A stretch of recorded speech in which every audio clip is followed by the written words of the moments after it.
export from Myanmar from this graph, but in the year 2010, the figure was 9,18,000. That is because of the reason in the end of the year 2009 and in the beginning of the year 2010, the price levels were very high and the India market and the other overseas market did not show much interest in the higher price levels. But again in the year 2011, we can see the export is around 12 lakh metric ton, which is almost at par with the average export of beans and pulses from Myanmar.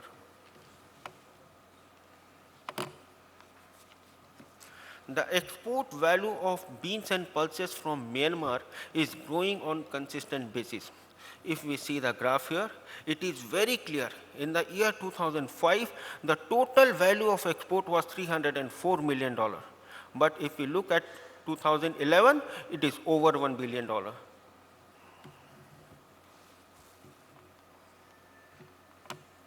Now, focusing to the year 2012. For 2012, we can expect black mapte production to be around 5 lakh metric ton, turhole 2,40,000 metric ton, green mung bean 3.5 lakh metric ton, chickpeas a little increase, almost 25% increase than the last year is 1,25,000 metric ton, black gai bean same than the last year around 45,000 metric ton, and red kidney bean around 20% short to be around 15,000 metric ton.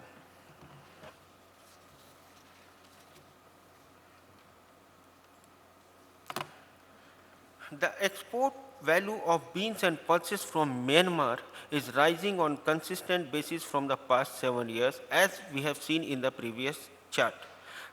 Three main reasons for this. Firstly, increase in the export quantity of beans and pulses from Myanmar. As we have seen from the year 2005 to 2009, the export jumped from 9 lakh metric ton to 14 lakh 65,000 metric ton. The second reason is rise in the price of beans and pulses in the global market over the past few years. The third main and the very important reason is increase in the export of processed pulses from Myanmar. That adds to almost 30 to 40% of the value. As I have said earlier, the average export of beans and pulses from Myanmar is 11,88,000 metric ton for the past 7 years. For the year 2012, we expect the export to be almost at par with the average to around 12 lakhs metric ton.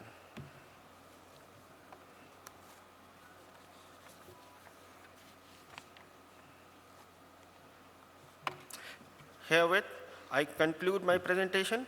Being sure to have given the sufficient required data and analysis based on the market values and estimates. A sincere thanks to the President, Mr. Praveen Dongre, and the Vice President, Mr. Bimal Kothari, for giving me the deserving opportunity to present Pulses Myanmar. It has been a wonderful experience and a prestigious platform indeed for each one of us to exchange our business prospects. Thank you.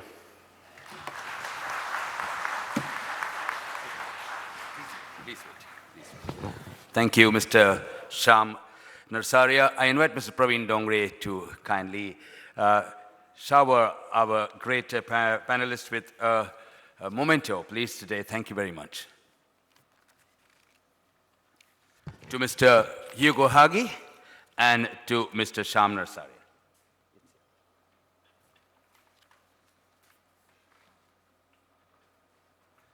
Thank you very much, Mr. Hugo Hagi.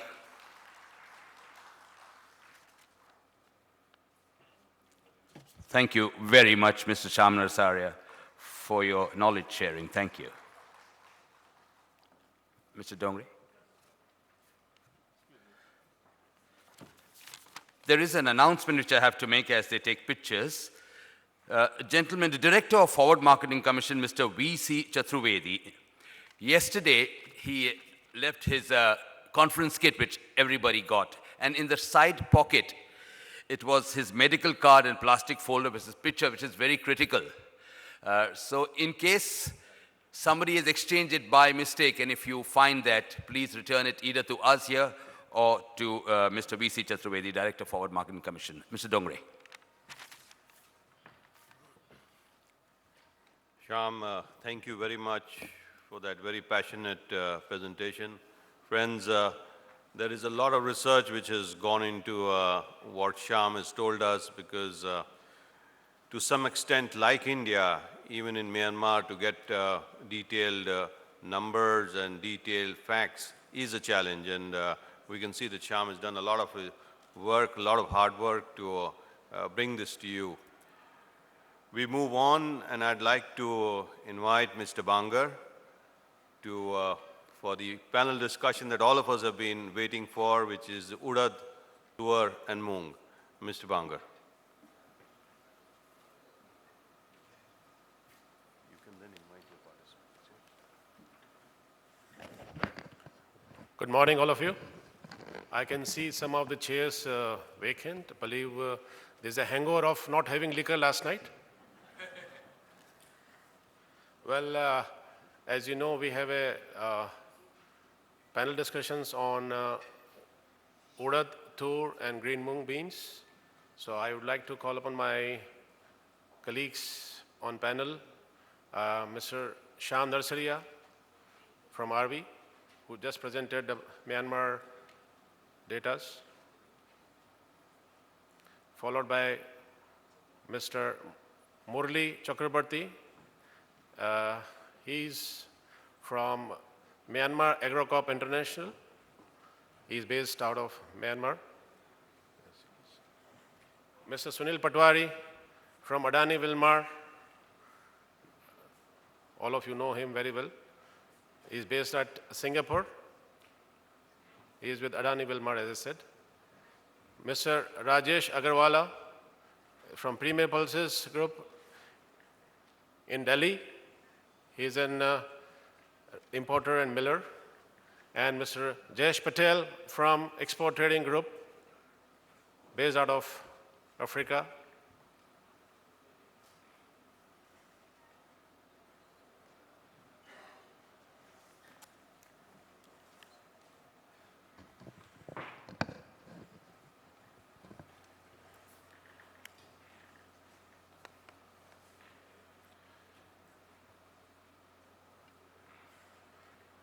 Well, friends, you have eminent speakers on the panel right now.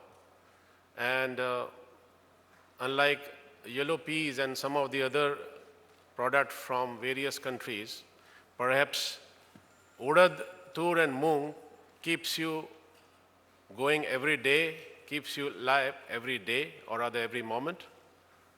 So without taking much time, I would start with the product which is black mudpay, having major share out of these three commodities.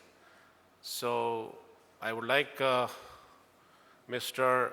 Shyam Narsaria, who just represented the Myanmar figures, to briefly touch upon black mudpay.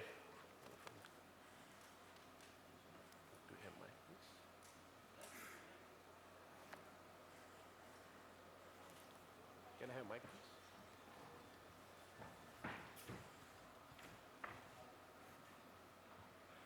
Hello, hello.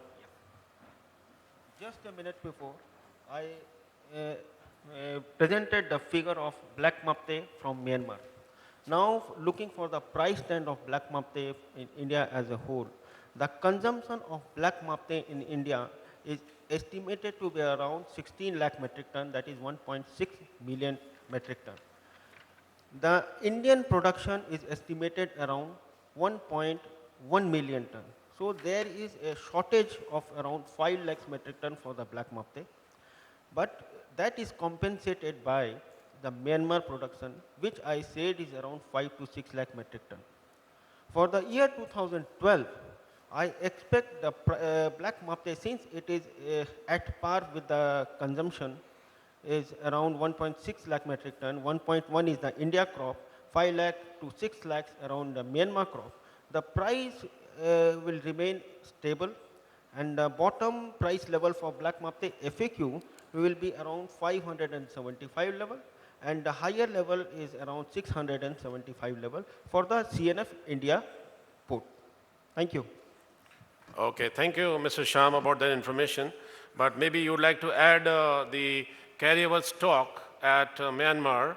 I believe there is a good quantity of carryable stock. So maybe you would like to Right. inform the audience. In the year 2012, when we start, there was a carry forward stock of around 1.5 lakh metric ton in Myanmar and around 2 lakh metric ton in India. But in the month of January, the export from Myanmar was around 25,000 metric ton. So the carry forward stock as in the beginning of the February 2012 is 1.25 lakh metric ton, but the quality is a bit inferior. So I think that will push down the price in the beginning, but as and when the new crop comes, the price will be increasing maybe in the couple of months ahead. Thank you. Thank you, Sham. So, ladies and gentlemen, here you can see that there is a good carryable stock lying in Myanmar. So, I leave up to you to decide the prices. But what Mr. Sham has just now informed that the lowest price level, what we are looking at is $575 on C&F of Indian basis. May I add here that out of the exports of total numbers from Myanmar, which he just mentioned, about 75 to 80% is shipped to India. So the numbers, I'll just, at the end of the session, I will again summarize the numbers. But here is another important product, which is pigeon peas or tur hole. Of late, even Canadians are showing interest in tur hole. Perhaps sometime this has got a price correlation with green lentils or yellow lentils. So I can see a lot of Canadian friends in the audience. So over to Mr. Murli for tur hole. Basically, Toro, India is the main market, and the two major suppliers are Africa and Myanmar.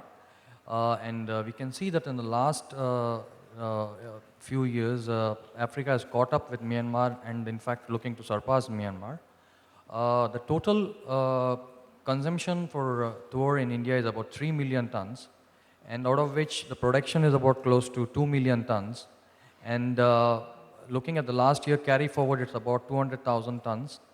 And we also have some carry forward from Myanmar, about 50,000 tons, and from Africa, about 20,000 tons. And coming to the new crop for Myanmar, we are expecting it about 240 to 250,000 tons.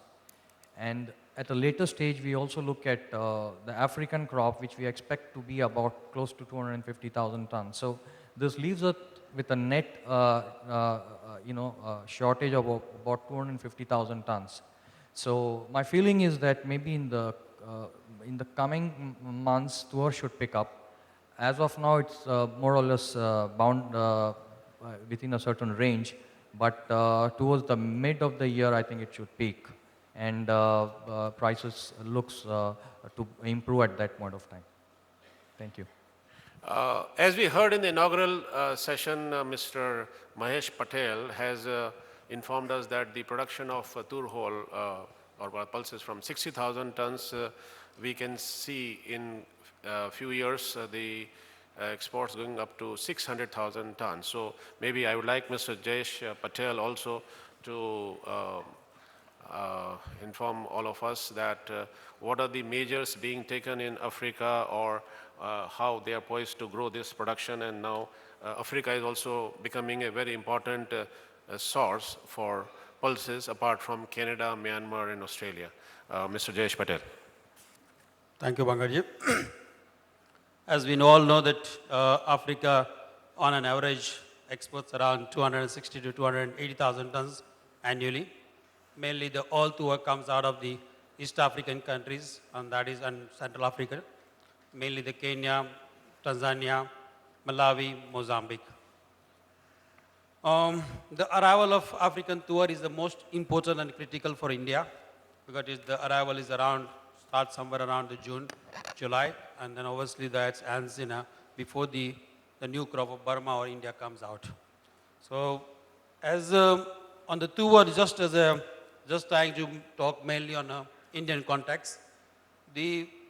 I feel that although he has added the new crop of tuor, I think we still got a long way to go. And therefore, I would request the All Industries Fellow not to consider, because it's too early for someone to say that Africa would come up with the 250 or 260,000 tons, because they are yet to plant the tuor up. Second thing, the weather condition in Africa, mainly the Malawi hasn't seen the good rain. Rain has been quite erratic. Recently, the Malawi has banned an export of the maize, and in the later part of the year, we have seen that the good rain is coming up. Definitely, there will be a delay in a crop in Malawi is concerned. Mozambique also, the similar situation is there. Tanzania, as I said, it is the crop comes after as the way the monsoon moves from south to the north. The Mozambique also is yet to be seen the good rain and yet to experience. So I would like to say particularly on tuor, the Indian demand is about 333 million ton. Out of that, the carry forward of Burma and the new crop of Burma, considering this, the Indian crop, which I think most of the people, the last 2 days I've seen that they haven't seen a good crop here. I would say that I would have a bit of concern as far as tuor is concerned, and that's my own view. Thank you. Thank you. Now, when there are efforts in Africa to grow the production of tur whole, we home in India, we can see some new quality, a new breed of the tur is being developed, which is called Nirmal tur. So I may request Mr. Rajesh Agrawal to maybe throw some light on this new breed which is being developed in India, how this is being accepted, what are the issues with this quality, and how the country looks forward to develop